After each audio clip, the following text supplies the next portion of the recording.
Olá, estamos de volta com o nosso terceiro e último bloco e hoje falando sobre nefrologia, ou seja, as doenças do rim.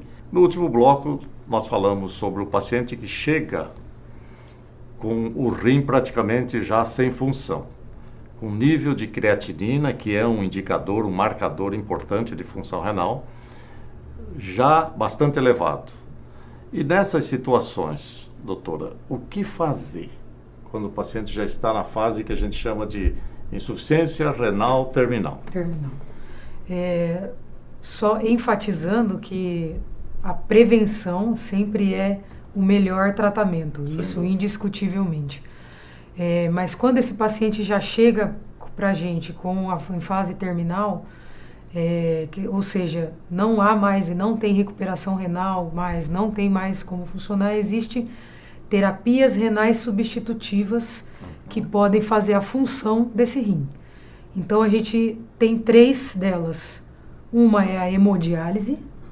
A hemodiálise é basicamente uma máquina que faz o papel do rim, através do sangue, que é passado por essa máquina, filtrado e devolvido a esse paciente. A diálise peritoneal, que é uma diálise feita através da barriga, do abdômen.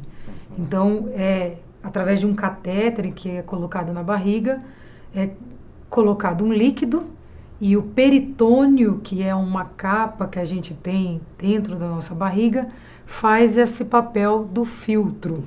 Então, ele filtra, através desse conteúdo que a gente coloca dentro, ele faz uma filtração também.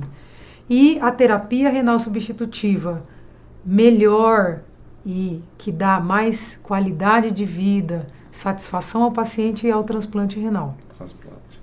E como é que está, doutor, essa questão do transplante renal? Porque isso aí implica num programa de governo, implica em consciência da população, implica em motivar doadores cada vez mais, né? Implica numa quebra de preconceitos. Como é que está a coisa aí dos transplantes? Aqui em Campo Grande, também de onde a senhora fez a sua pós-graduação em nefrologia e no cenário nacional?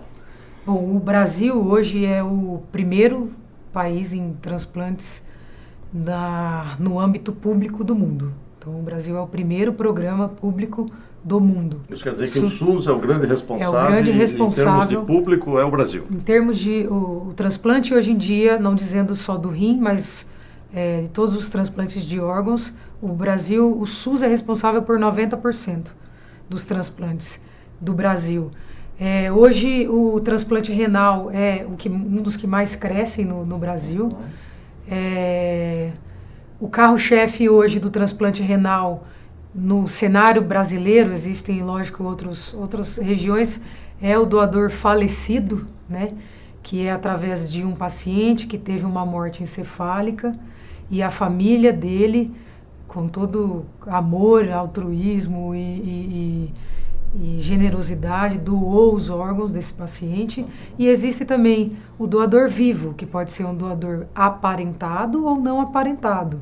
O aparentado é até 4º grau de parentesco e o não aparentado pode ser cônjuges ou até mesmo alguns lugares fazem de pessoas que não são parentes, amigos e etc.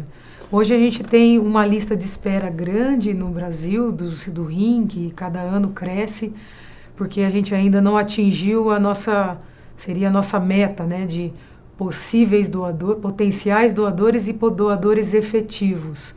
E hoje o Ministério da Saúde bate muito na tecla da doação, né, com vários programas e tudo mais. Como é que ele se qualifica para chegar a essa condição? Quer dizer, está com problema de rim, doença terminal, o serviço chega e diz assim, você agora vamos entrar num programa de preparo para... Como é que é feito isso? É importante salientar, porque a maioria das pessoas acham que a partir do momento que ela começou a diálise, ela já está na lista. E isso não é verdadeiro. Hoje, por volta de 50% a 60% dos pacientes que estão em diálise são aptos a transplantar. A maioria sim é apto a transplantar. Então a gente convida ou pergunta se esses pacientes têm interesse, porque o transplante não é uma obrigatoriedade. Tanto é que ele é um dos tratamentos. Então, se o paciente quer e gostaria de fazer, ele passa por uma avaliação médica, por uma equipe multidisciplinar, que vê nutricionistas, assistente social, psicólogos, toda essa equipe.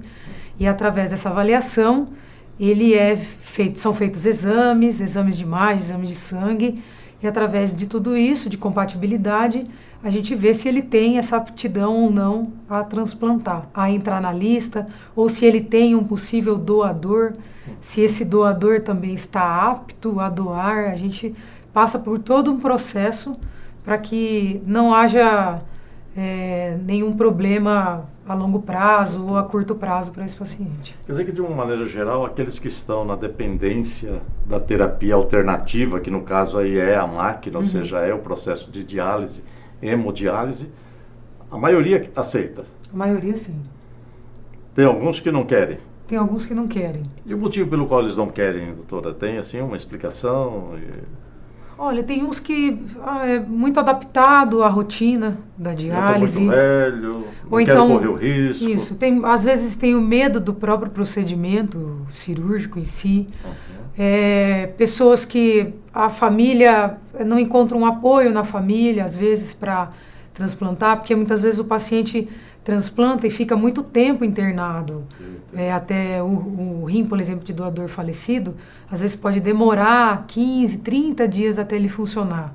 Então, esse paciente... a rejeição. Isso, esse paciente às vezes não tem um apoio, ele não tem como pegar uma medicação, então ele prefere, muitas vezes, ficar na rotina da diálise. Dele, exatamente. Doutora, foi muito bom tê-la aqui. Agradeço muito a sua Obrigada. Generosidade em nos atender e vir até aqui explicar à população, aos nossos telespectadores, a importância de se cuidar e de se fazer a prevenção. Muito obrigado.